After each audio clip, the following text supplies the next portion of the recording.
initially nobody tried to hide it. So stereotactic functional neurosurgery really was initiated to replace. They were stimulating with 10 volt on each side. And I used to say to Lozano, my car has 12 volt on one side. Are the electrodes in the brain?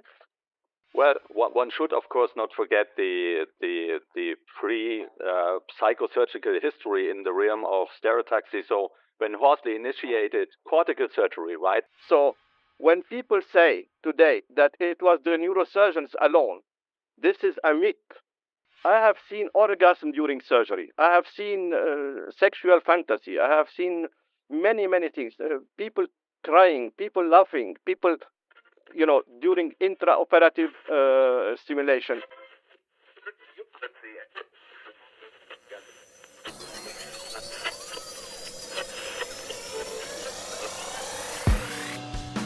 Welcome to Stimulating Brains.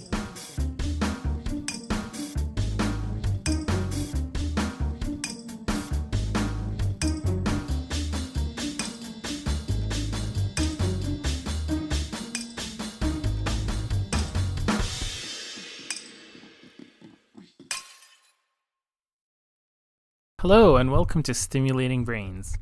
As you could probably tell from the teasers, this episode is a special one.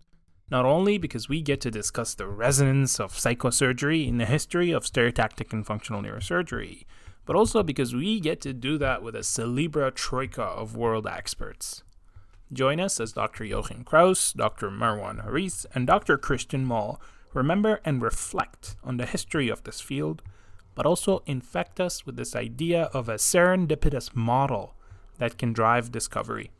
Now, to address the elephant in the room, you're probably wondering, this doesn't sound like Andy. And you'll be correct in assuming so. My name is Ala. I'm a PhD student at Western University, Canada, and I am delighted to be the one who prepared this episode for today. I leave you off with Andy, who will guide and facilitate the rest of this episode, and I hope that you enjoy it as much as I did.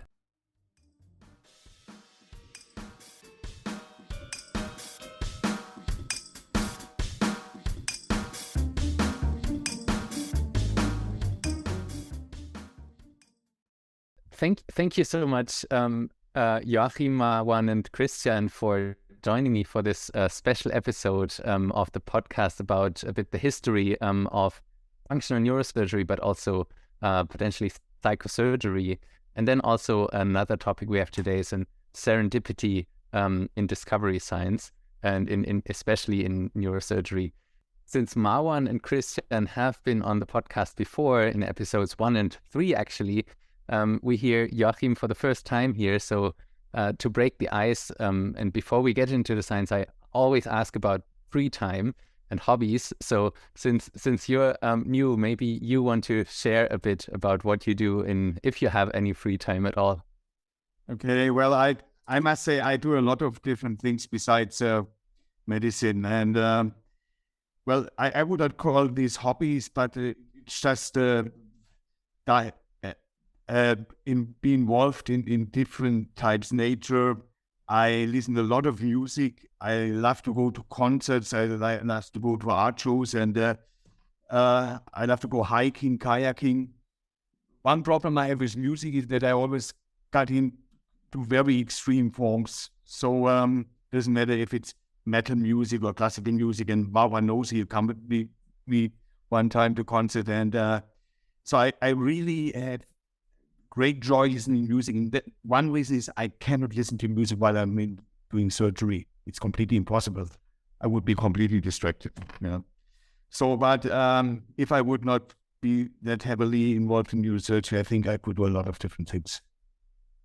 Great. Okay. So some music and then metal music. Did I hear that right as well? It's extreme forms of music. Actually, it's not really metal music. It's some kind of, I would say, extreme metal music.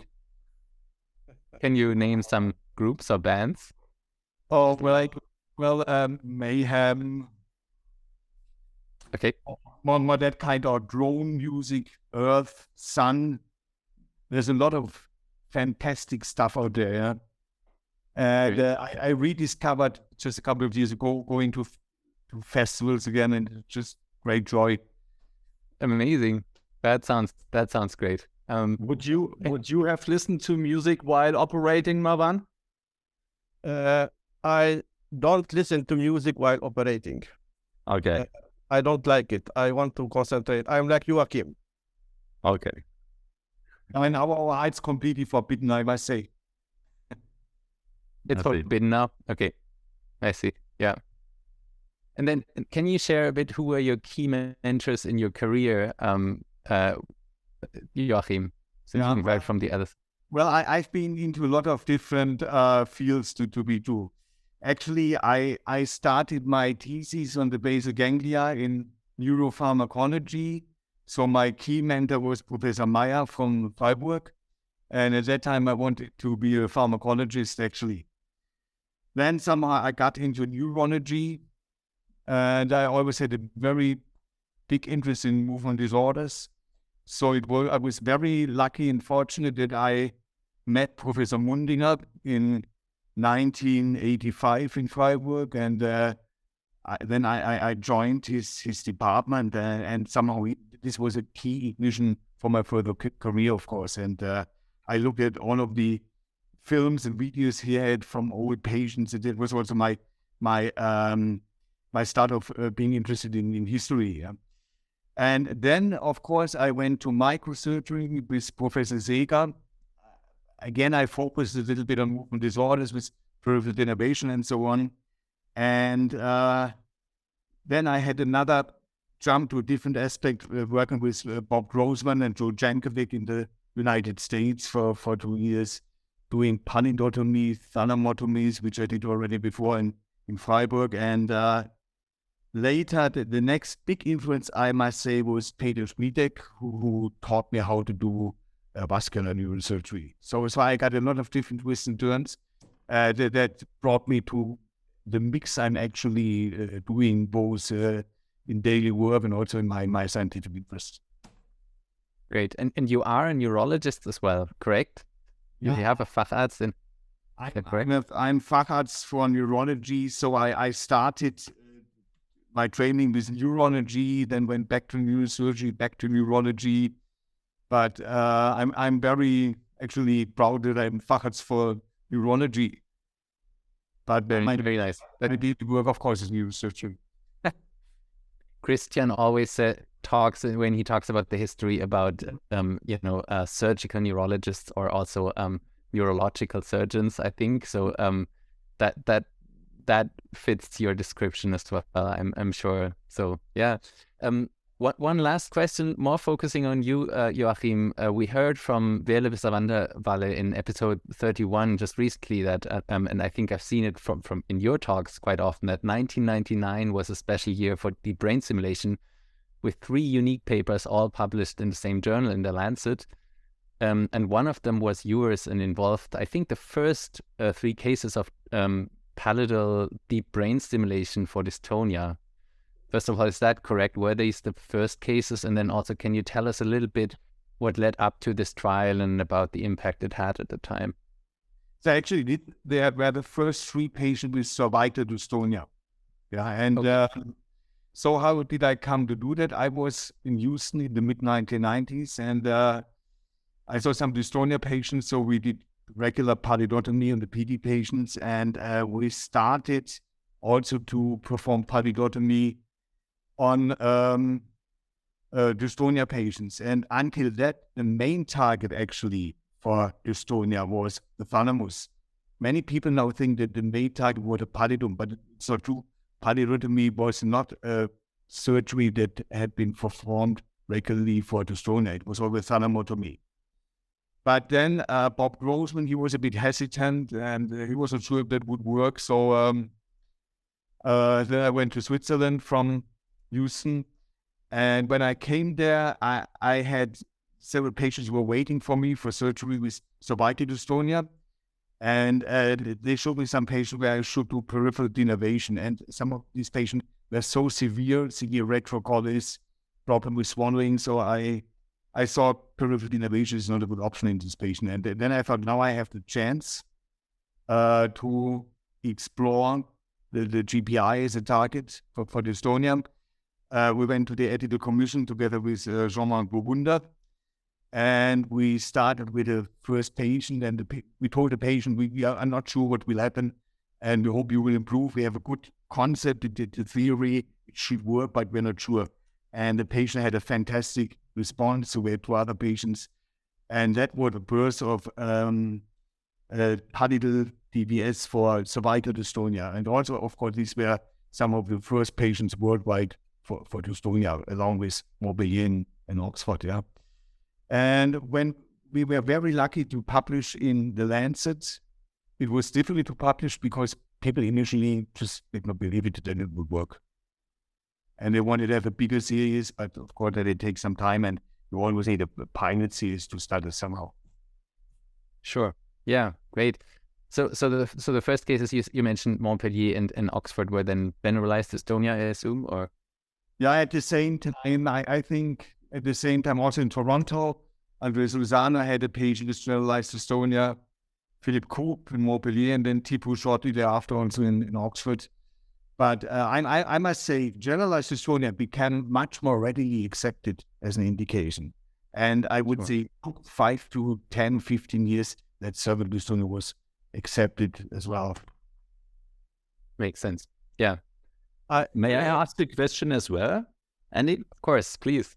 Joachim, that's pretty interesting what you say. Could you perhaps specify a bit who you mean with the people just didn't believe? So who in the community didn't believe, and for what reasons? The neurologists? I mean, the old neurosurgeons would have believed, right? They perhaps were not the referees for your paper, but who did? Actually, nobody believed it. So nobody believed it. Neurologists didn't believe. I sent a paper to movement disorders, and they said, "Well, this is very interesting, but maybe submit it again when you have more patients, when we see that it really works." I understood, of course, in a way. And then also, old neurosurgeons didn't believe. I remember I was in Hamburg in 1999, and there was an old elder gentleman sitting in the audience, and functional neurosurgeon, he said, "What the hell are you doing? He mixed up the target. Did you say particle stimulation? Why did you do so?" So it took some years to convince people that this really works. Can I say something? Please. This is the same phenomenon than when we started posteroventral pallidotomy for Parkinson's disease in the mid-80s. And I was at 2 meetings in Paris, and Jean Siegfried and Serge Blanc said to me, "This is rubbish, this is obsolete, this is something that is abandoned. The pallidome has been abandoned for Parkinson. What are you talking about?" And this became a citation classic, and the whole world then did posteroventral pallidotomy. And the second thing I want to say is that Welle van der Walle, with all due respect, is wrong. It's not 3 papers in 1999, it's 5 papers. It's a paper about Tourette by Van der Walle, it's Nutin about OCD, it's Joachim Krauss about cervical dystonia, all 3 in Lancet. And then there is a paper in Revue Neurologique from Montpellier, Philippe Coub, about DBS for generalized dystonia, also in 1999. And the 5th paper was from Kumar and Lozano in neurology about DBS and a PET study in generalized dystonia. And that paper is interesting because I asked Lozano, "You are stimulating, I can send you the paper, I have it in front of me. They were stimulating with 10 volt on each side. And I used to say to Lozano, my car has 12 volt on one side. Are there electrodes in the brain?" This was a paper that was also a pioneering paper. 10 volt in each pallidome. Wow. I have to defend Welle quickly, because it was more me saying 3 papers, not her, and I know that from Joachim's talk. So it was not her saying that. I just want to set that right. It was my fault then. I blame you. It's 5 papers. 5 papers. Good to learn. Always great to learn. Yeah, thanks, Marwan. That's very interesting, and I agree. 10 volts.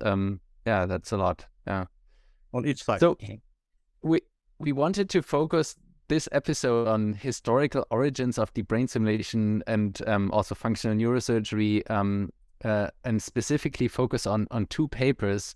Both are co-authored by Marwan. So the first one is Marwan and Joachim are authors on it, along other colleagues, and it entails the involvement of psychosurgery in the history of functional neurosurgery. So in a way, I think it makes the point that psychosurgery was a direct predecessor of the modern, more neurological, quote-unquote, functional neurosurgery. And then the second is first authored by Marwan and has made strong waves this year about the impact of serendipity in functional neurosurgery. So maybe we can start with the first paper, and I would like to start asking Marwan, is it even possible to summarize in brief what people think now historically about the term psychosurgery? Who were the key players? What were the origins? And how did the key events unfold? The initiative for that paper was from Joachim, together with what's her name? Rzesnitzek? Lara Rzesnitzek from Berlin. Actually. So the initiative was from Joachim and Lara. And this paper, actually, I learned a lot from this paper because, among other things, that the picture about the first functional neurosurgery, stereotactic neurosurgery, was censored. So you find this picture everywhere with Spiegel and Weiss's operating, and it's taken from Life magazine, I think, US Life magazine in the late 40s, and it is censored in the sense that was a psychosurgical intervention. And one of my heroes, actually my colleague who is dead now, who was student of Spiegel and Weiss's, his name is Philipp Gildenberg. He was the opponent in my PhD thesis here in Umeå. He always said that the first surgery was surgery for Huntington, while the paper demonstrates that the first surgery was mediodorsal thalamotomy for psychiatric illness. And the paper that we're talking about said that, as Mundiger said, that psychosurgery was progressing in the 60s and 70s in silence. So it was like under the radar. But then, if I have to be co-author again on that paper, I would say maybe it's not so true, because there have been a society called the International Society of Psychosurgery that had the first meeting in Lisbon, 1948, the second meeting in Copenhagen, 1970, the third in Cambridge, 72, the fourth in Madrid, 75, and the last was in Boston in 78. And this is, there are pictures of everybody there. There were a lot of psychiatrists, neurologists, neurosurgeons, etc. And the key player on the neurosurgery side were Bill Sweet, Sixto Obrador from Madrid, Lore Leitinen from Finland at that time, and then Sweden, Björn Meyersson from Sweden, and many others. And they have proceedings. It's very interesting. These proceedings, you don't see them on PubMed. But I have all the books, and there were a lot of papers on ethics, a lot of papers on trials, a lot of papers on the involvement of psychiatrists, etc. So why I'm saying that is because there was a society of psychosurgery that had several big meetings that was multidisciplinary with many known psychiatrists that were also involved and wrote papers there. And this is contradictory to what we hear today, that the neurosurgeons were alone, were like cowboys without multidisciplinarity, etc. This is wrong. This is a myth, a mantra that we hear all the time. Okay? Actually, when we started with this project, in the end we had 2 papers, and we published 2 papers with Lara and Marwan. So the first paper was on the origin of functional stereotactic neurosurgery, and the second paper was on the hidden agenda, a little bit of hidden agenda of psychosurgery in the 60s and 70s. So it was two different papers. And I must say also, I wrote an article with Phil Gildenberg. Phil Gildenberg was also in Houston. I met him there. And so we wrote the chapter for the big textbook on functional stereotactic neurosurgery. And I do not know why Phil actually said that the first surgery was indeed for Huntington's disease. So that was also written in this chapter. And not only us, we made this mistake, actually everyone did. And as Marwan said, it was somehow censored, but so it was great learning to rediscover the history. Yeah? So Marwan and me, we looked into the original data and it was clearly there. And initially, nobody tried to hide it. So stereotactic functional neurosurgery really was initiated to replace lobotomy and leucotomy. Yeah, absolutely. Yeah.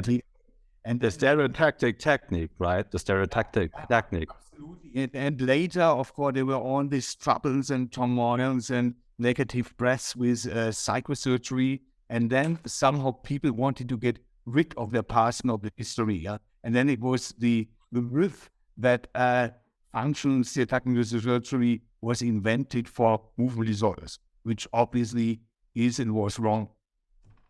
Well, one should, of course, not forget the pre-psychosurgical history in the realm of stereotaxy. So when Horsley initiated cortical surgery, right, there's many decades of cortical and subcortical surgery before the surgeons really dared to touch upon subcortical structures. It took quite a while. And following Horsley's operations in 1890 and so on, quite a considerable amount of work had been carried out in surgery for movement disorders, and basically in parallel to psychosurgery developing. But these were all mostly surgical interventions that were focused on the surface of the brain. So the surgeons were obviously hesitant to touch upon the deep structures.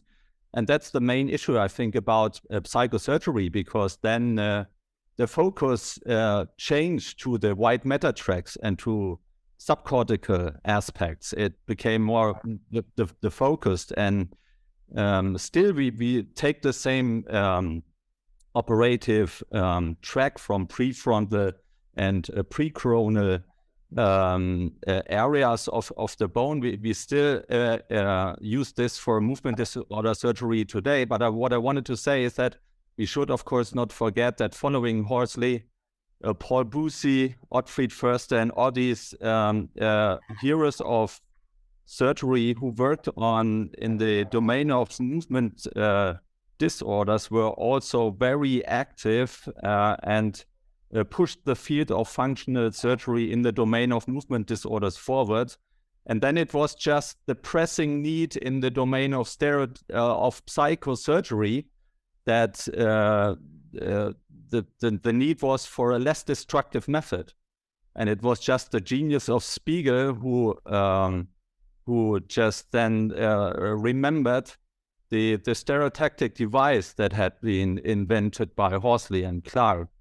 And that he used this, but it didn't took very long that the subcortical structures and this method was then also applied to the field of movement disorders, right? So and this, of course, then took over and became the primary focus of functional neurosurgery. So, this is a great discussion. 1 second, just for the listeners. So what I wanted to make clear again, the central topic of the paper, I think we haven't summarized that yet, or the claim, if I might be able to summarize it, is that psychosurgery was there longer, had a bad taste at some point, and then was silently further developed into something and was then forced to become more neurologic, right? And I think in that concept, you now mentioned a few things. First of all, Huntington's disease apparently was the first case, not psychiatric illnesses. So let's say movement disorders cases were were there from the beginning too. But at the time when when Grenoble happened with essential tremor and so on, at that time nobody dared, or not so many people probably dared, to do psychiatric indications at that time. Is that still correct? So there was the reinvention of the same thing happening around the 90s.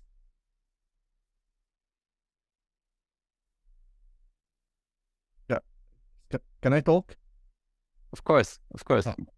It's, at least in Sweden, I am brought up with capsulotomy, cingulotomy, thalamotomy, palidotomy, dentatotomy, nucleus dentatus, posteromedial hypothalamotomy. So it was done, but it was done much less than movement disorder.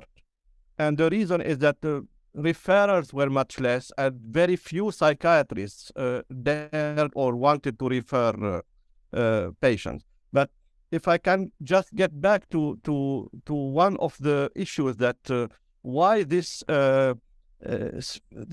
fear, this panic of psychosurgery that Joachim mentioned, and this is a question to Joachim too, because in the chapter in the big textbook of stereotactic neurosurgery, the history of stereotactic neurosurgery in Germany, Joachim, you didn't mention at all the experience of Göttingen, of Roder and Ortner and the people who did surgery in Göttingen. That was mostly, but not only, mostly psychosurgery, sexual deviance, pedophilia, etc., and also palidotomy.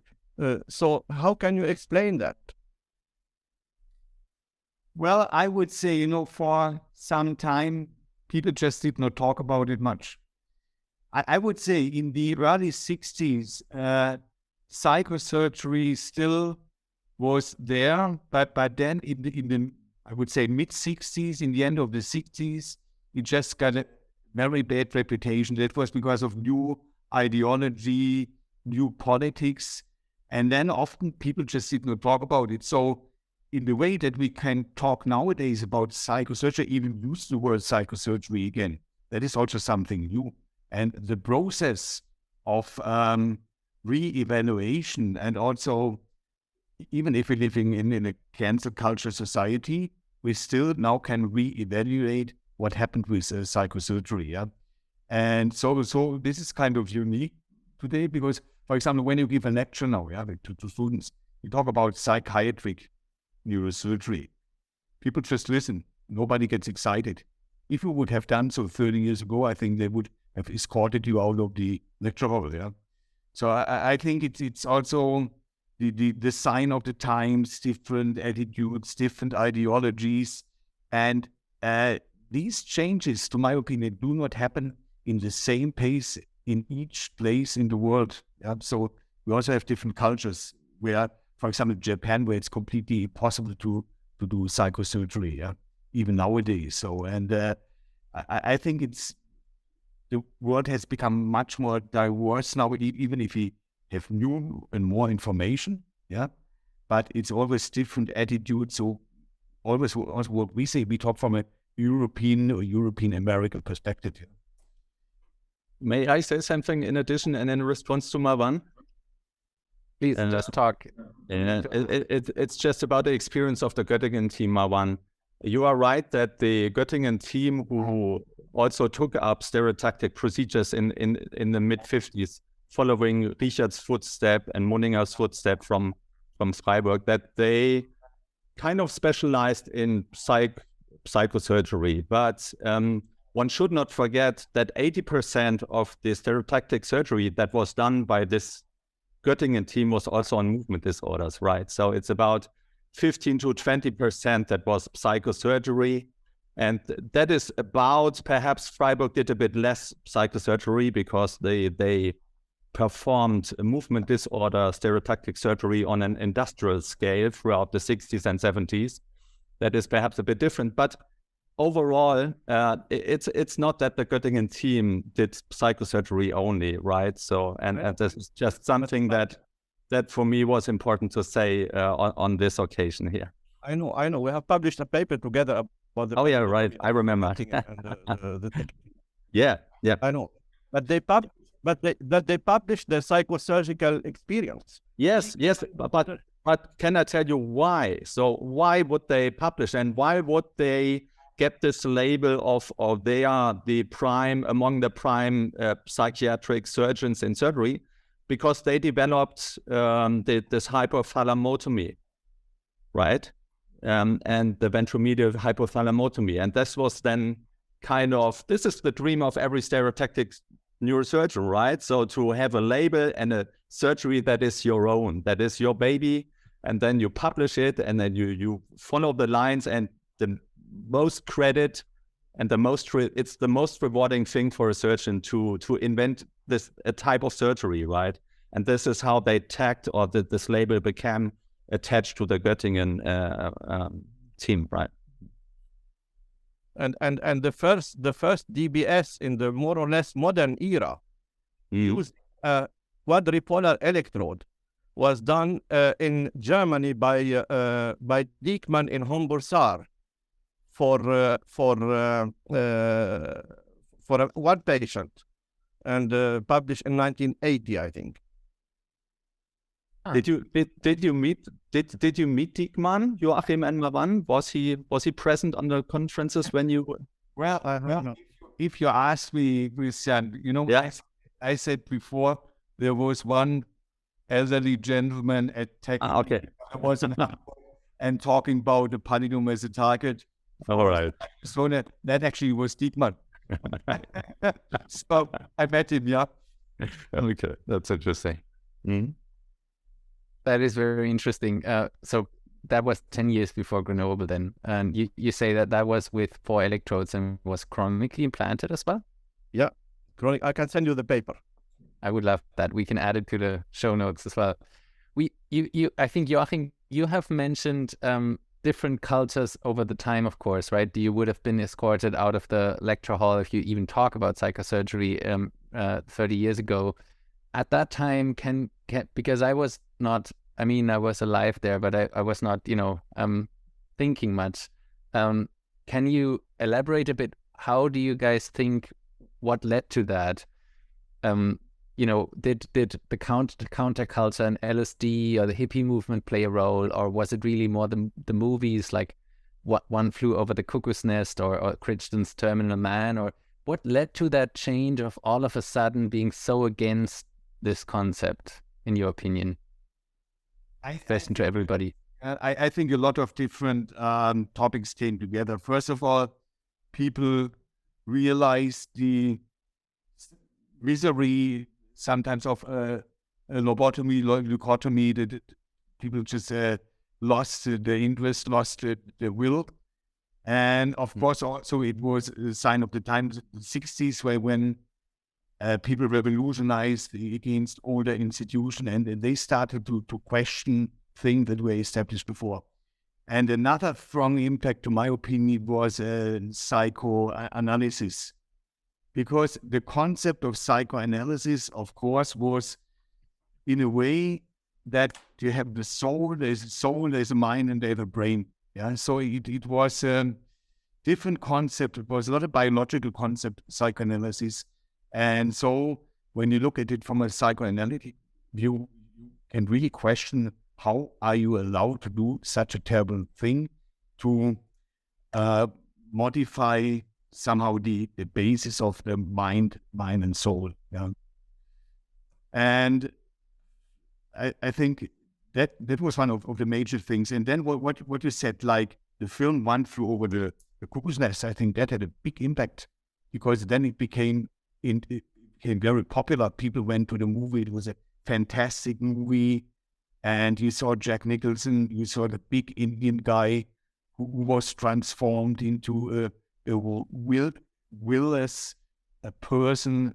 Before he was sympathetic, later he was just sitting there. And so I think it were different issues that came together. And then people realized, and suddenly the revolution in psychiatry when they opened up the psychiatric wards and everything came together, and then it happened. And if you still would try to defend psychosurgery, you would be a bad guy and a culprit defending the past. Would you think some of these concepts apply today as well, or is it really the more very devastating effect sometimes of lobotomy? That's a very different thing than what we're doing right now, I would say. But sorry.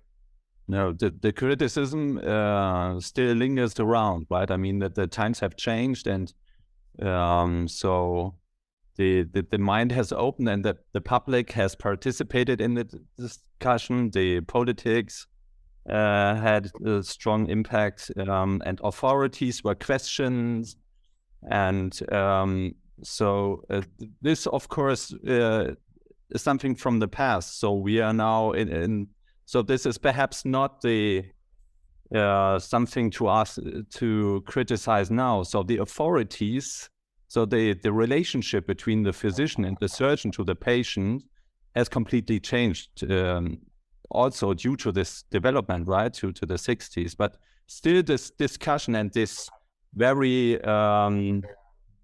intuitive reflexes are still lingering around in terms of criticism. So, and I can understand that from a point of view that, of course, psychosurgery, it touches upon the core self of people, and people can really connect to this. And it's much, it's you think like, okay, it's what would happen to me if I woke up the next day and I wouldn't be the same person. So this core fear that is that everyone can connect to, I think there are different levels that intermix still today when it's about the criticism. So it's very difficult, in other words, to dissociate these levels of criticism and to just talk about psychosurgery just on a very, say, objective and factual based medicine side. That is very, very difficult to convey, I think. And it's a critical issue, right? To make people understand that we learn from history, and that we are, that the psychosurgeons are no more, let alone and can do what they want, and so on and so forth. And then it's very important to transfer the knowledge and the progress that has been made throughout the last 50 or 60 years in the domain of functional neurosurgery and network neuroscience, to convince and to stand these very understandable reflexes.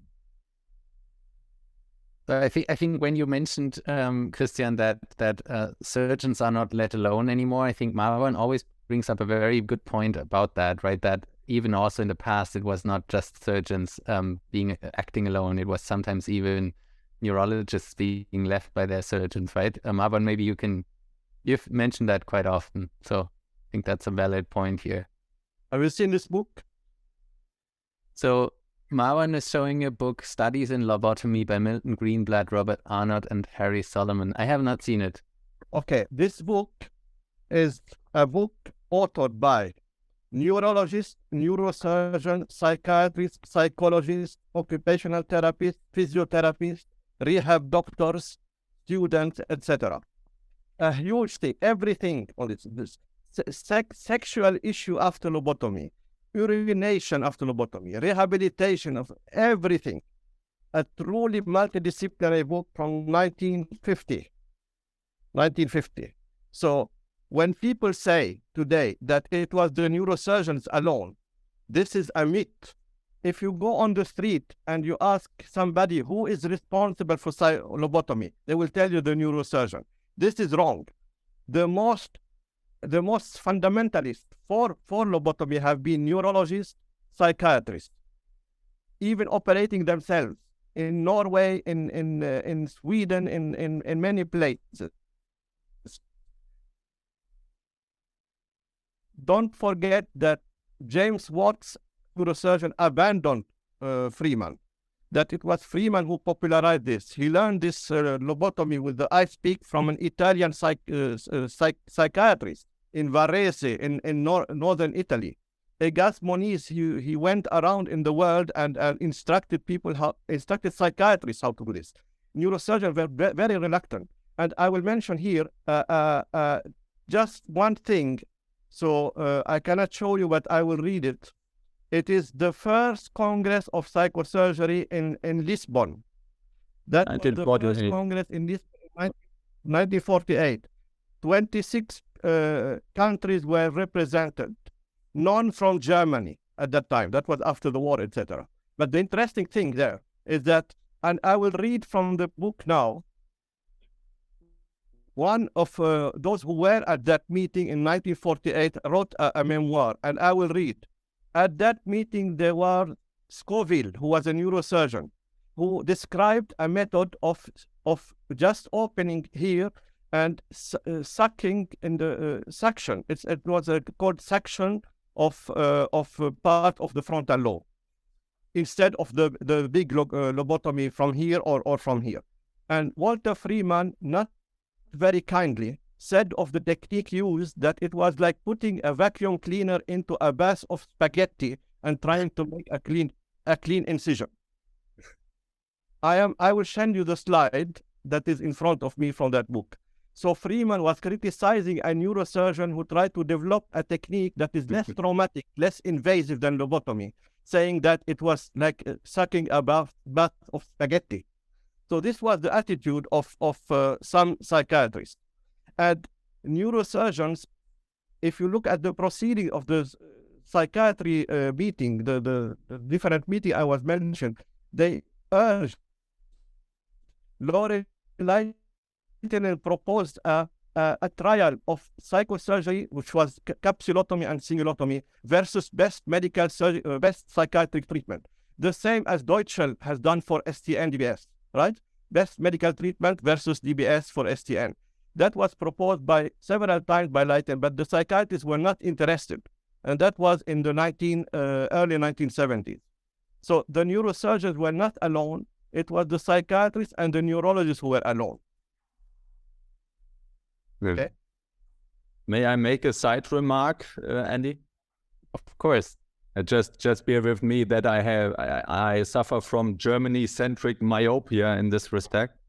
But Marwan, if you look at the photograph from 1948, where all the participants of the symposium in Lisbon came together, from a German perspective, it's actually very interesting to note that although it's shortly after the Second World War, and obviously German physicians had difficulties to attend international symposia at that time, you find some German participants, and in particular it's Traugott Richard from Freiburg, who participated in the symposium, not with a stereotactic contribution, but it is most likely that he learned here about Spiegel and Weisses, because Weisses was also participating in the symposium, and took these ideas then to Freiburg. That was 1948, and just shortly before he started with his own career to construct an own stereotactic apparatus and so on. That's just a side remark and has nothing to do with the whole story. But for a German perspective, it may be of some importance. Thank you for this clarification. But were there any psychiatrists from? Yes, there were two. At least I could identify two of them. Köpke from Tübingen and Sutt, I think he was he in Frankfurt or Berlin at that time? I don't know. But yeah, there were some psychiatrists as well. Mm-hmm. Well, it is not very well known, but after we had attended that conference, he performed some leucotomies in Freiburg as well. It's not a big experience, but some cases, and that was before they started to do functional stereotactic neurosurgery. Mm-hmm. But then somehow in Freiburg, the focus shifted very soon to movement disorders. Yeah. As elsewhere, right. So how Moving to the more then modern time after DBS was reinvented in the 90s in Grenoble, we did briefly talk about the first case by Veerle van der Walle in 1999, which was Tourette's, and I think Veerle quoted you, Marwan, indeed, in this case, that you said this was maybe the first neuropsychiatric indication in the modern era with DBS. And then, of course, the same year, also 1999, OCD by Bart Notin with the first cases. So how did the feeling shift, and why did we start then DBS for psychiatric diseases again?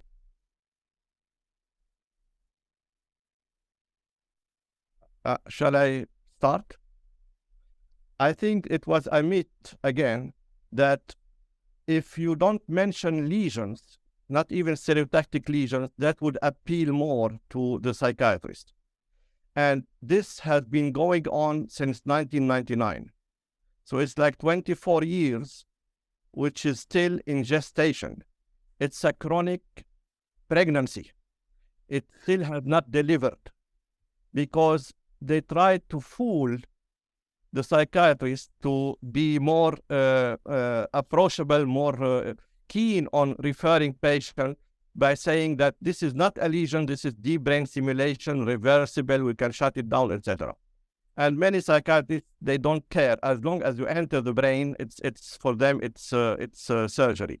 And I think that this is the main issue because they are replacing a cheap, efficient therapy called cingulotomy or capsulotomy with a very expensive one that is DBS that can help, of course. I have done it and we know it helps.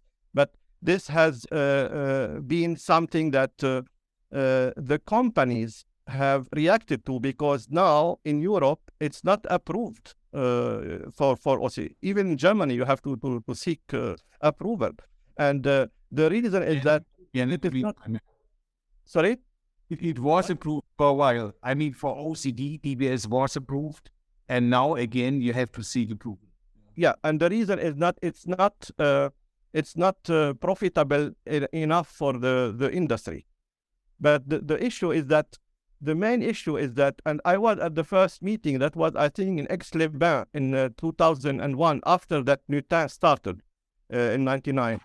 And they thought that this will be the second chance for psychosurgery to come back. And if we look at the result 23 years later, it's still very, very, very few patients who are referred to OCD or Tourette or depression.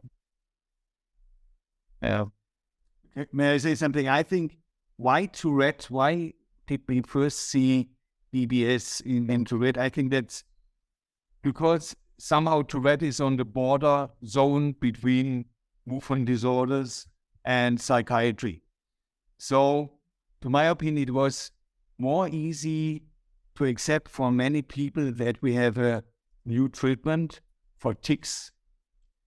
And also initially, when you look at the publications, most of the publications would say, well, our first goal is to treat the tics.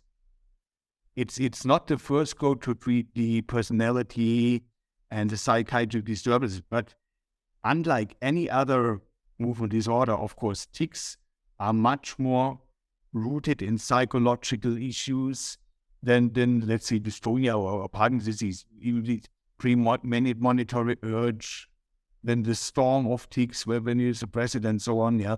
But it's just the way to accept it easier in a movement disorder than in a psychiatric disorder. With OCD, I don't fully understand why OCD became that readily accepted. But one reason might be that OCD might be seen, like many other movement disorders, like a circuitopathy. Like we can say, okay, we have the bad nucleus, we have the amygdala, we have the internal capsule, and we know the circuitry. Which is not the case for schizophrenia or depression, which is much more complex. It's more of the whole of the brain. And but I still don't understand why OCD, Zwangsneurose, as you say in Germany, was regularly accepted by most public.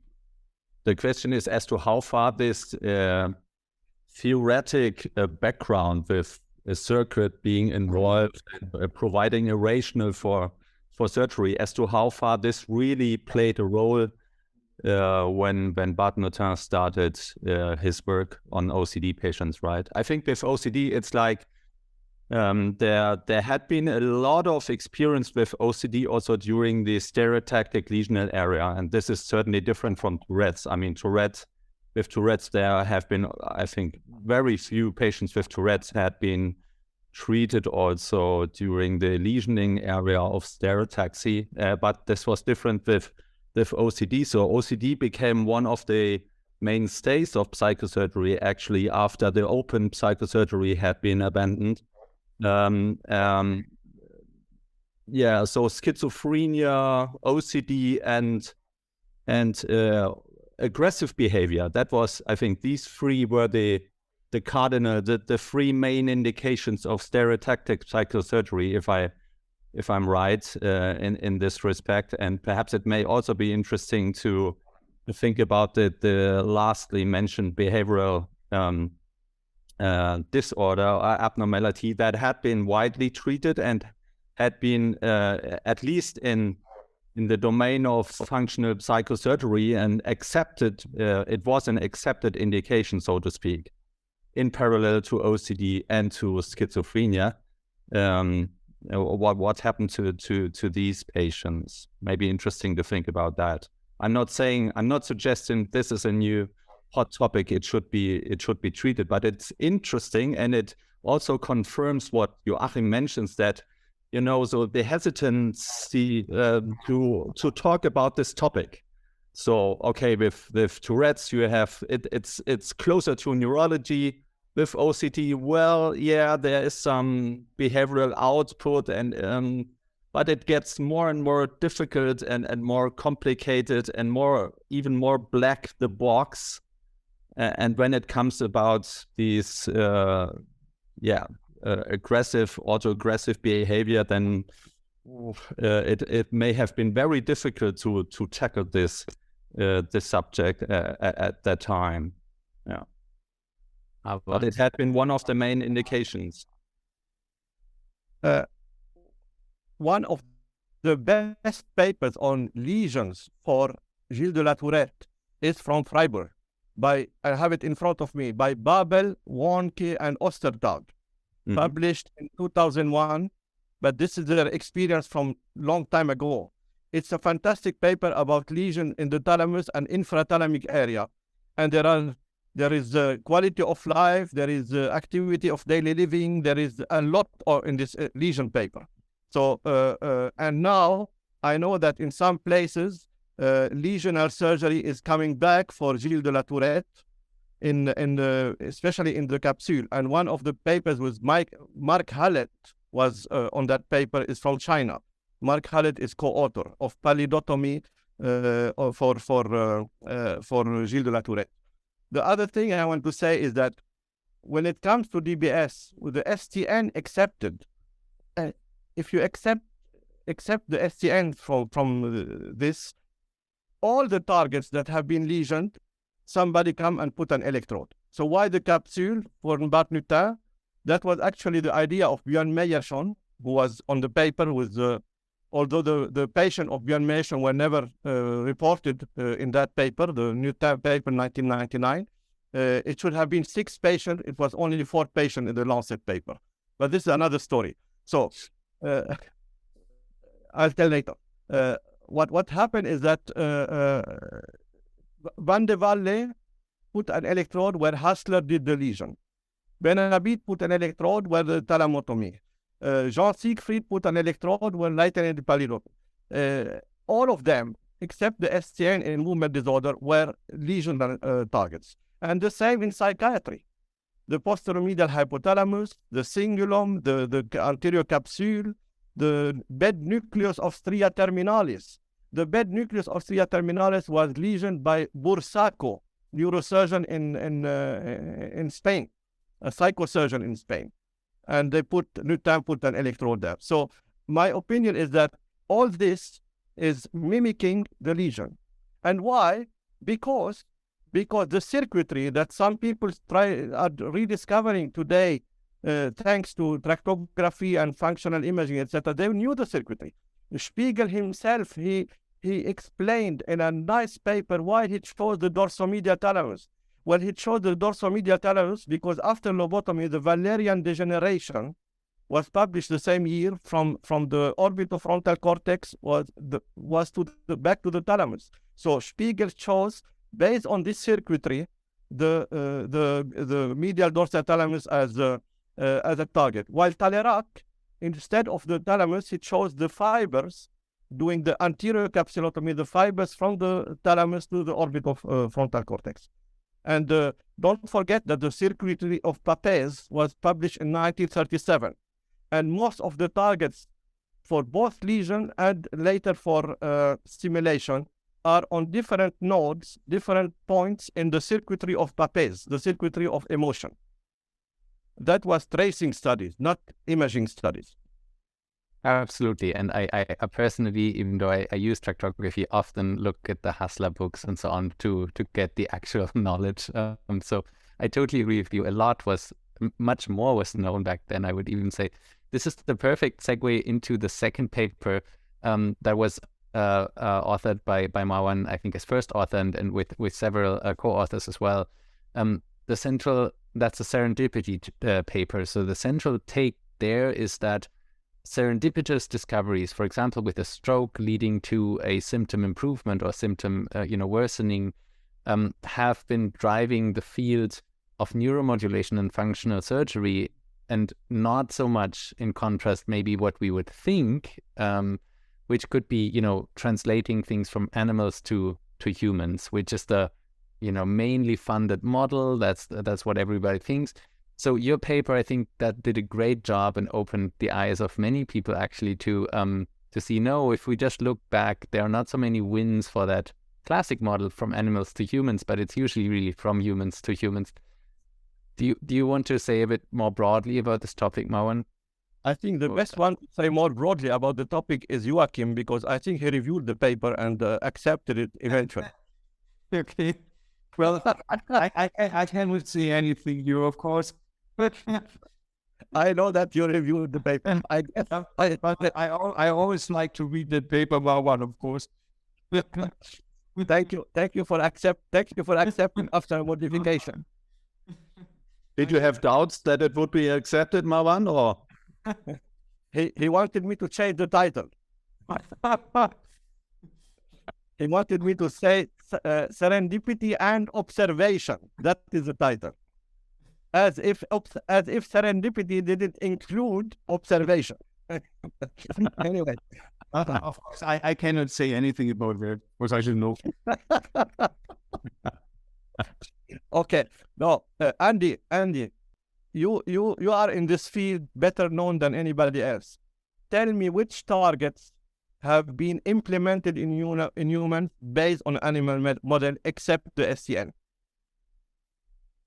Exactly. So I very much agree with you, but it still opened my eyes. That's why I think it's such an important paper. So Mike Fox, my mentor here in Boston, is also a great fan of it. And we've been discussing it really a lot and thought about, can we find different, counter examples? And I would even say, even the one with Haggai Bergman's STN, lesion paper, you could still say that the MPTP model, which is a great Parkinsonian animal model, still came from humans, right? From serendipitous discovery with the frozen addicts and so on. So even, you could say that came from humans to monkeys and then back to humans, which I think is a maybe a better model to, find serendipity, then go to the animal to study it better. That makes a lot of sense to me. But I think we talked, we keep actually now challenging also sometimes basic scientists to give us good wins and good examples. And I think some have come up with some stories in MS for drug discovery, where I think there are a few wins, but it's very scarce. There's not much that we can really say, oh, this was an animal discovery, it worked in the animal, and then it worked in the human, especially really nothing in functional. Do you have examples? Yes, there are two. To my knowledge, there is the STN, which was a lesion, not a stimulation to start with. Yeah. and there is the PTSD. I published a review paper of animal and human work with the PTSD. The stimulation of the amygdala is based on hundreds of animal models of post-traumatic stress disorders. And there is a huge literature on animal models. Before, Langevin was the first to put electrode for PTSD. And this paper was rejected, actually, from brain stimulation and eventually published in Stereotactic and Movement Disorder. And you know why it was rejected from brain stimulation?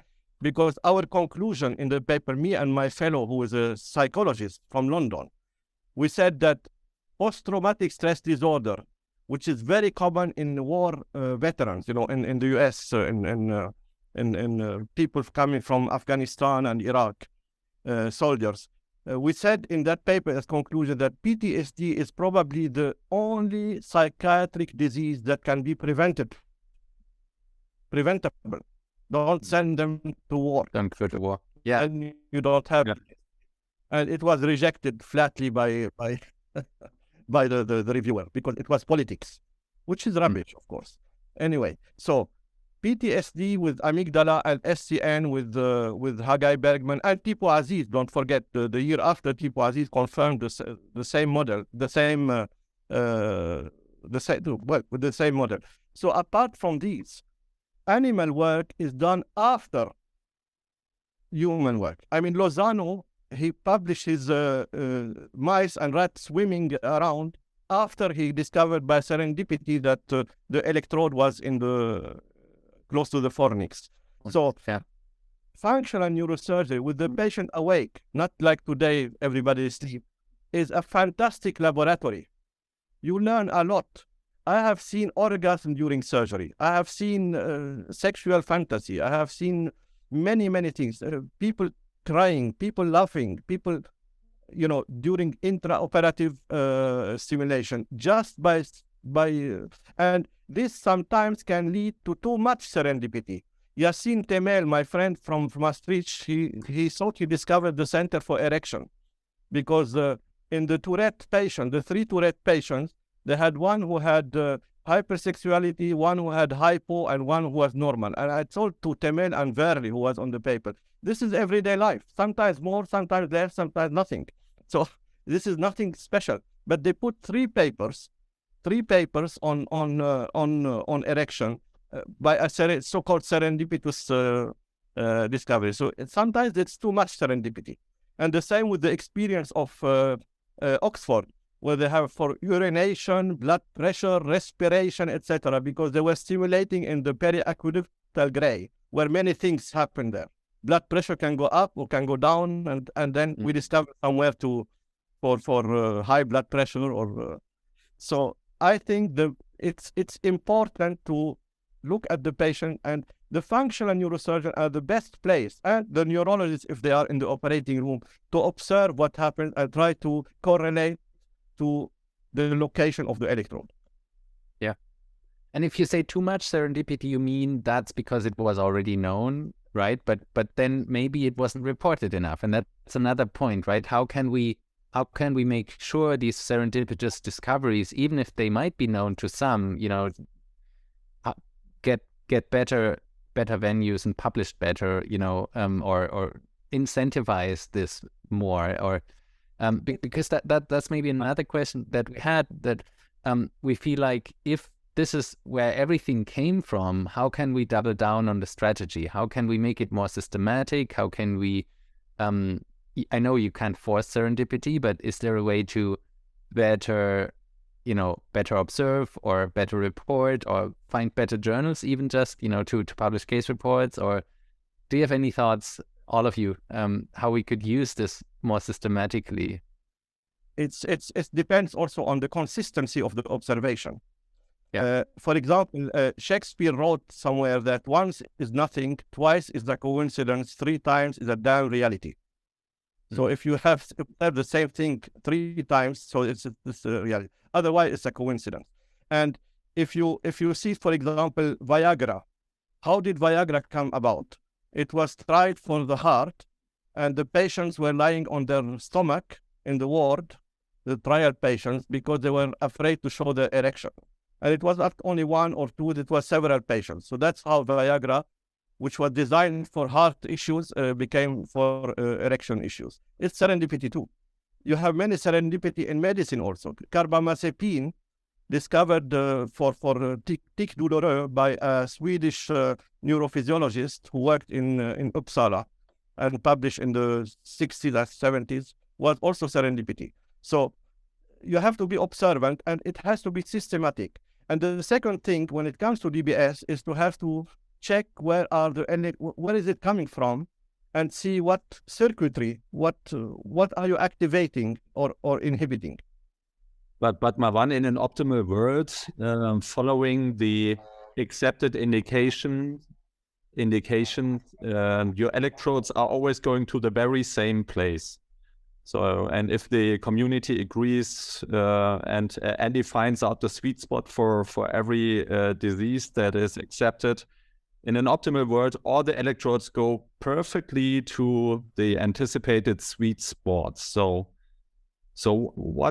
how many serendipitous discoveries can be made in the optimal world then in the future if everyone is as a precise neurosurgeon as you both are? So that's my provoking question here. We are not that precise, as you know, despite micro recording, despite everything, we are not that precise. Number one. Number two, they may be different parts of the in the brain or the basal ganglia that react differently for some reason. We have one case that is published of a patient having a severe depression, crying in pallidal DBS. And we have video of him, completely crying. And the patient didn't know where we were stimulating, but the electrode was in the very posterior and medial GPI. And it was not too ventrally located. Yeah, it is partly too ventrally located. Yeah, just going into the capsule. But it was not a bulbar reaction. It was like the Bejani patient who was crying, the same. And I don't know why. We don't know why. Some comments on serendipity. So I think it was very important that you brought out this paper, Marwan, because it showed people that there's more than only systematic research. But I would say serendipity is actually a very common phenomenon. And for example, the place you are sitting now, Andy, it was discovered by serendipity. And so I think many great discoveries in history, in arts, just anywhere, it's serendipity. But the issue is that serendipity only will be fruitful when you have a prepared mind. So if you are prepared, then maybe serendipity will come and will enlighten you. So if you're not prepared, you can see a lot of things, but you just don't know what it means and if it will be important or not. Yeah. And to come back to the second topic we discussed about animal research and stereotactic functional neurosurgery, I think there's great going back and forth from the lab to the clinic. And that, of course, will not happen anymore in the future. Because when we look at the discovery, that was not in rats or in mice, it was actually in primates. And this is not possible anymore in these times. And I think we don't need to discuss about ethics about this, but I think we just enter a new state here, and we have to see how this will develop further. Mm-hmm.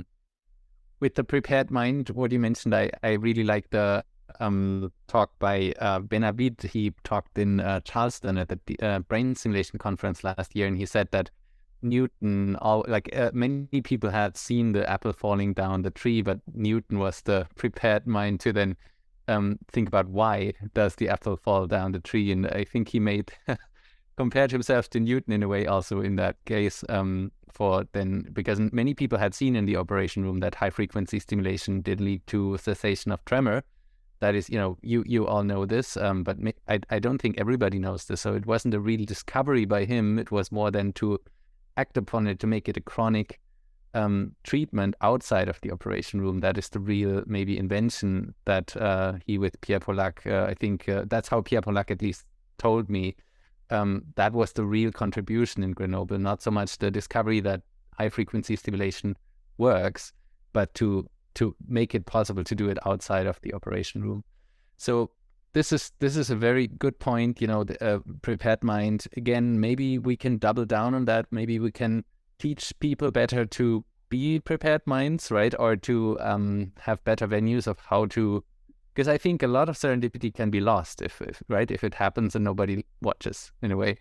So maybe to now combine the two topics we had, I think in your paper, Marwan, you described that one of the 6 patients reported, even by James Parkinson in the beginning, had a stroke, which led to cessation of tremor. And there I'm not, knowledgeable enough, but I think that led to all, like many of the historical attempts to lesion M1 and maybe capsule. Can you to try to replicate that same effect? Is that true? Or can you enlighten me a bit on why did people start lesioning primary motor cortex, for example, for tremor? My grandson. This is Ivan. Hi, Ivan. Good to see you. How is it going? Okay. Very good. Jag kommer sen. Okay. Hej då.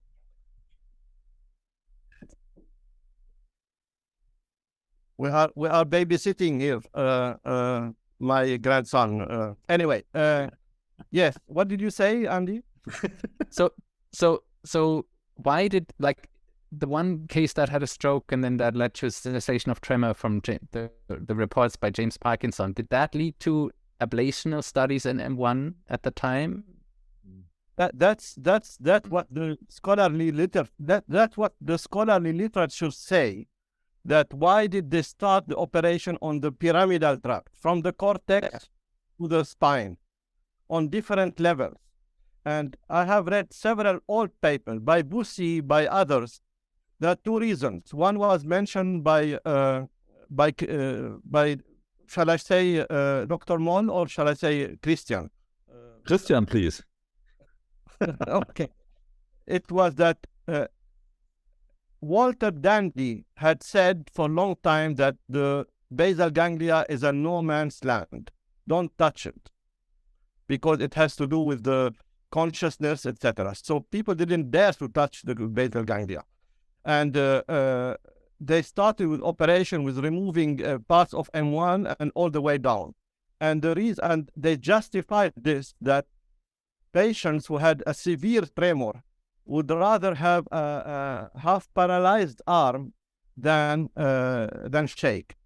The problem is that later on they develop spasticity. You get spasticity. So it was not. But for many years it was the only operations, and they tried to have as small region as possible in the peduncle and down to the spinal roots. René Leriche, a French neurosurgeon, he tried to remove the spinal roots to diminish the tremor. And it is said that this is based on that observation that a stroke took away the shaking, which was the most observable sign of Parkinson's disease at that time. You see, this is the only explanation. Yeah, and I think it's such a great example. Sorry. Yeah, I think it's not at the heart of the start of corticotomies for movement disorders, right? If I don't remember Horsley talking about these observations. I mean, he didn't start with Parkinson's disease or didn't operate on Parkinson's disease, but when he started to operate on this boy with arthritosis in 1890.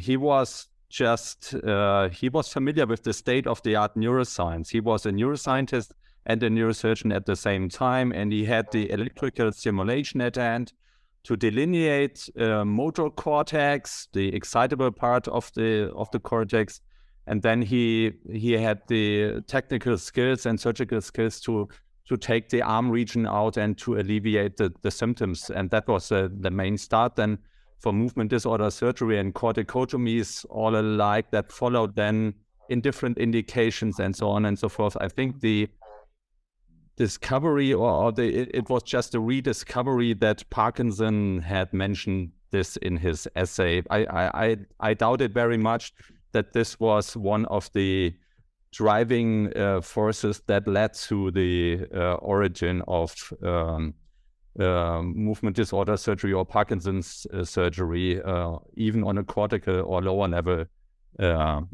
So Horsley operated on a patient with atetosis, not with Parkinson. Yeah. That's what I said. Yeah, that's what I said. I'm not that old to be there, so I just read the literature. I wasn't around when this happened in the 30s and 40s. So I just read. I was not suggesting that, Marwan. Bear with me. Of course not. I mean, it probably is hard to make a direct causal link here between the report by Parkinson and then the many like cortico surgery. But from a nowadays perspective, it's still very striking that, first of all, the surgeons really were hesitant to touch the deep structures, and all these superficial structures were cut with a scalpel first. Motor cortex, the peduncle, the spinal cord, and whatever. So that's pretty interesting to follow this line of evolution of movement disorder surgery. Before, also by chance, it was discovered that the striatum and the depth part of the brain was actually not the seat of consciousness, or that as proposed by Dandy, that should not be touched. But it was also a random observation that led Russell Myers then to dare to put the scalpel deeper than cortex and to cut down into the fibers, and eventually following under visual inspection to cut the parapyramidal or extrapyramidal pathways then. So would you say that was the first subcortical surgery by Myers? Well, it's certainly among the first. I think it has to be mentioned to be the first subcortical. So not on the surface of the brain, a subcortical surgery for Parkinson's disease by Russell Myers. And actually, he describes it. Why did he dare to do so? Although it was against the surgical mainstream and this very influential dogma that you should not touch upon the depth structures, because he had seen a patient when being a resident that had an accident and his frontal lobe was cut by a propeller of an airplane. So but the patient survived, and he did not, and he could then directly see by this massive accident to the skull, he could see the basal ganglia directly, so the striatum. So this was not in accordance what Dandy had taught. So that this was the center of consciousness. You should never touch it. This depth structures, and this. At least he describes it as one of the main experiences that he had in order that made him to dare to put the scalpel deeper during one of his cortical surgeries on a patient with Parkinson's disease in 1939. That was even before the Second World War started. Oh, okay. Can I ask all of you, maybe Joachim first, why do you think animal research has not led to many treatments in surgery or neuromodulation? Is the brain just too complex, or are the model diseases too far off from the actual diseases? So why do we have little wins in that classical? Well, I think that the basic, so we should, when you think about it, we should know more about the basal ganglia when we look at animal research. Yeah? But somehow it's still difficult to describe the real function of basal ganglia. Yeah? So I think we're still in the age where we can see the effects of malfunction of the basal ganglia, but we still not fully understand the function of the basal ganglia. Okay, we know much more than like 20 years ago, 40 years ago, but still, when we see sometimes people can live still without some part of the basal ganglia, yeah. And so it's still questionable, why does it cause a disease in some patients, others not? And so the models we have are very simple, I think. For example, like 6-hydroxydopamine model, alpha-synuclein model, they're just too simple, and we look into always certain aspects. So we don't understand the whole picture. And maybe if you look at the future, we can use artificial intelligence also to understand more of the functions. But often we have one thesis, we want to prove that thesis, and the trial will be negative if that thesis has not been proven. And maybe in a clinical trial. Yeah, a clinical trial. But also when we go to animal research, we want to show this or that. And I think we should come to a point where we are able to understand more the complex issues we see. And I think we're not there yet. And so basically animal models are too simple in many aspects. And then this revelation, right, that again, it was eye-opening to read your paper, Marwan, and to me, this revelation that most wins come from human observations and serendipity should have strong implications for funding and also how we publish, right? So I've heard the quote that there's always a Nature article each year about a cure in Alzheimer's disease in mice, right? But not in humans. And, animal research gets published higher, gets more funding and so on. And I pitched this concept to the director of the National Institute of Mental Health, Josh Gordon, who I interviewed in episode 27, who is an optogenetics researcher, which again already is a bit telling, right? That the director of for mental health, of course, is a basic science researcher. So and he was not readily convinced. I think he saw certainly very much value in serendipity, and also said it's very hard to, of course, systematically exploit that. But how do you think that there should be potentially a shift in the things that have the wins in treating the brain being more better funded, better published or so? Or what are your thoughts on that? I think that the two things. Number one, that as you said, in my university here in Umeå and even in London before and everywhere, basic science and animal basic science weighs a lot more in terms of grants and prestige and Nobel Prize and all you want. So clinical trials, it's like audits, more or less. And it is a little bit soft science. So one of the latest Nobel Prize who worked and discovered in this university, who is now in Max Planck Institute, is the French lady Charpentier, who discovered the CRISPR scissor, the scissor of the genetic. She worked here in Umeå and she discovered here in Umeå, and then she moved to Max Planck, and she is the most renowned, and they have put a lot of energy and of funding and of prestige in basic science. Now, when it comes to our field, which is actually functional neurosurgery, is not only tremor, it's the personality, is the so-called now non-motor symptoms in Parkinson's disease, it's psychiatry, it's dystonia, it's body image, it's all these things. These cannot be replicated properly in animal model.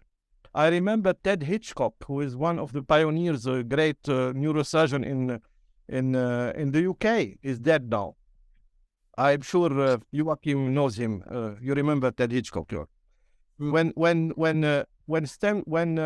fetal cell transplants were proven to be very good in mice, he had a talk and he said, fetal transplant can cure Parkinson's disease in the mice. This is very good news for the mice. that was his comment. Yeah. So So, and this is very good news for Alzheimer rats or mice. But in terms of functional neurosurgery that deals with not only tremor again, even in Parkinson's disease, you have to, why do you investigate patients with Parkinson's disease regarding cognition, behavior, comorbidities, etc.? You cannot replicate these in an animal model. You can do animal model for glioma to test a new therapy, a new medication, a new whatever. You can do animal models especially to check the side effect and complication of drug therapy. Not only the effect, but the side effect and the dosage. But especially in psychiatry, but even in movement disorder, it's very difficult to have an animal model that is immediate disease. Remember, the MPTP is an immediate Parkinson's disease overnight. Andy, are you there? Right? I'm there, yes. Yeah. So it's MPTP patients who in California, they got Parkinson's disease overnight. They didn't get the slowly progressive disease. So, in my opinion, our source of knowledge is to see and observe and be prepared, as Joachim said, and also to try to understand why an electrode in that's where is the electrode, what goes there, what happen if you stimulate high or low frequency, your tractography, functional imaging, all these things can help us to understand in the patient. My only regret now is that most of our patients are operated nowadays asleep, not only here, but also, and we lose this during surgery. We may have it after surgery when we program the patient, but it's too late then to change or to test extra or to, you understand? That is interesting, Marwan, because that's so true. Sorry, Andy, I have to make that point. That is so true, Marwan. Thank you. But you were always pushing for image guided and no microelectrode recordings and so on, Marwan, right? So, No, but you were not pushing for sleep. You're wrong. Okay. You're wrong. Everybody does image guided. What I was pushing was for image verified. In London, we always did an MRI immediately during surgery on the awake or asleep patient to see the electrode on 50 shades of gray MRI, not technical MRI. You know, where you see the STN and you see if the electrode is there or the pallidum and where in the pallidum it is. So it is image guided. Everybody has image guided. Everybody does an MRI before or CT. We have image verified before removing the frame, before you remove the frame. Because once you remove the frame and you're wrong, you have a new operation. If we were wrong, we could replace it half an hour in the same session. So image verified.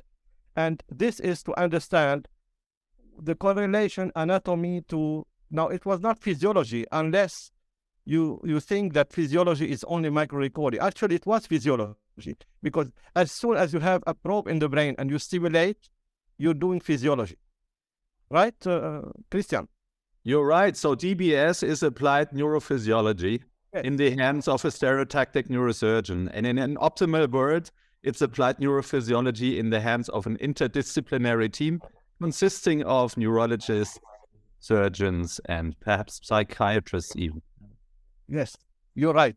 So that's what I want to say. I want to slowly wrap up to be mindful of your time as well. So we've talked a lot about history today, but I wanted to ask each one of you, maybe after another, about the future of the field as well. So maybe if you have the time, each one of you could tell us where we will be in 5 to 10 years and maybe also touch upon missed opportunities. So things we should be doing to get there faster, but are not doing right now. Can we start with, I don't know, Christian maybe? Yeah, well, it's difficult to tell where we are in 5 years from now on. So I fear we are not much farther than we have progressed throughout the last 5 years. But leaving the skepticism apart, I think what is important for the future and what is one of the most important lessons to learn from history, as we have discussed.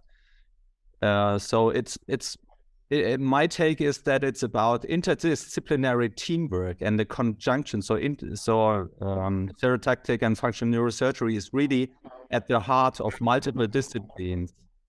And we can learn this from history. So we talked about Spiegel. He worked together with the neurosurgeon Weisses.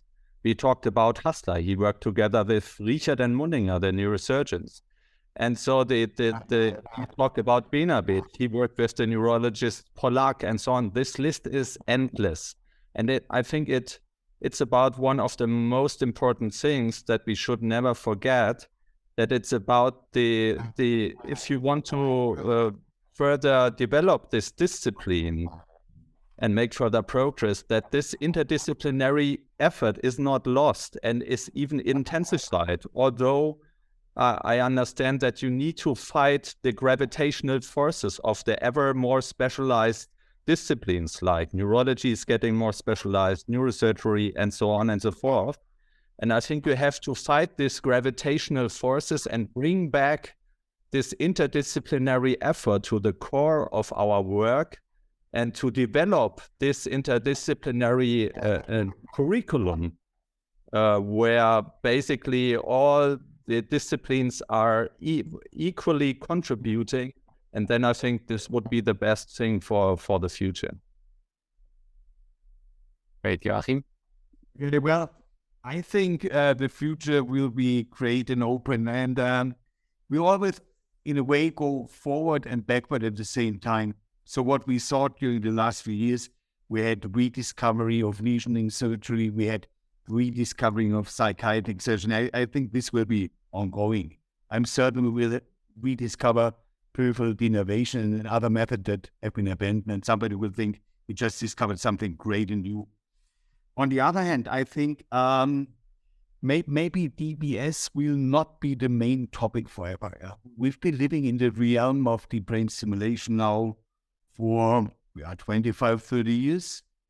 And many people think that actually deep brain stimulation, or I should say the other way, many people think that functional neurosurgery is the same like deep brain stimulation, which of course is not the case. It's just one aspect, yeah. And as I said before, I think we should use more and think about artificial intelligence. We recently started to analyze brain signals with convolutional neural networks. I think this is completely underused nowadays, and this will help certainly to understand, because very complex situations which we cannot decipher very easily when we look only at single aspects, but we will also have some practical use. For example, we could have more of automated programming, because nowadays, for example, with DBS, machinery is getting more and more complex. So every one of us is spending so much time on programming, and we're very happy to have 12 contacts, maybe 16 contacts, maybe 100 contacts in the end. But it's beyond our capabilities to take care of that. So I think we will, in the future, we will have many algorithms which will be helpful. In Europe, I must say, we have one special problem that is not the case in the United States, and that is the medical device regulation. So the medical device regulation, when it was installed, it was for good reasons. But in the meantime, I think it hinders progress in many different aspects. Development of new instruments, development of specific ways to perform new indication. Also, the OCD issue we talked about is related to the medical device regulation, that it has not a CE mark any longer. And that is not because the companies do not see that they can make money, because the other way, it has become too expensive for them for orphan indications to establish these systems. Yeah? And there's some sign that this mellows down the roots for the medical device regulation. And I hope we will have much more allowance again in the future. Great. Now one. I have been fortunate to be invited to talk when DBS had 10 years anniversary in 97 in Amsterdam. 20 years anniversary in Madrid, 2007, and 30 years anniversary, it was in London actually in 2017. And each time it was, what is the future? And I used to say what I'm going to say now. The next 5 to 10 years, it will be Parkinson disease, dystonia, essential tremor. I said that every time. Even when the psychiatry was coming up in 99 after that. I said the future will be of DBS will be mainly in movement disorder in 5 to 10 years. I have said that now 3 times over the last 35 years. And I will say it again today. It will be with new technology probably, with better imaging, with the electrode, with the 18 contacts or whatever they do, or directional technological advances. That, by the way, will complicate our life much more without making a dent into the results. And I asked Folkman, are your results better now than in Kiel? Oh, he said, we need thousands of patients to prove that. So more and more complicated tools, more and more expensive tools, Precept now with sensing, and sensing is a tool of research mainly. It drains the battery like hell if you use sensing too much. But you have nice papers. You have papers like the last one from Andrea Kuhn about what happened at Christmas with your beta activity that goes down. You've seen that paper, Andy. I think you are on that paper. I'm on it, yes. Yeah. So what happened now is that it will be new tools, new imaging, new maybe artificial intelligence to see better the STN for those who are blind and cannot look at the MRI, T2. But the future, and I say today, and let's meet in 5 years if I'm still alive, it will be movement disorders mainly. Not tinnitus, not Alzheimer, not anything else. They will be there, but it will be mainly movement disorder. So you have a bright future as a neurologist, Andy. Okay, great. That is, I mean, I wouldn't even say this is pessimistic. This is very much it's still, you know, it's still marvelous how well it works for these indications, and we don't need to, you know, broaden the indications if it doesn't work as well for the other diseases. So I'm totally with you. We have to prove that we can make a dent in other indications before they will, of course, become relevant. So yeah, thank you everyone. This was really amazing for me. You three are really the heroes when it comes to knowledge, especially in the history field, but also your knowledge, of course, very much goes beyond that. And it was, you know, even just when you talk, sometimes very impressive how much you can just pull out of your head and knowledge. Christian, did you want to say something? No. So thanks again for taking the time. I know how busy you all are. It was hard to find a date where everybody could make it. So it is very much appreciated. And I think I learned a lot. So I hope the listeners will learn a lot too. Thanks again. Yeah, thanks, Andy. It was great fun. Thank you, Andy. That was great fun to talk to you all, guys.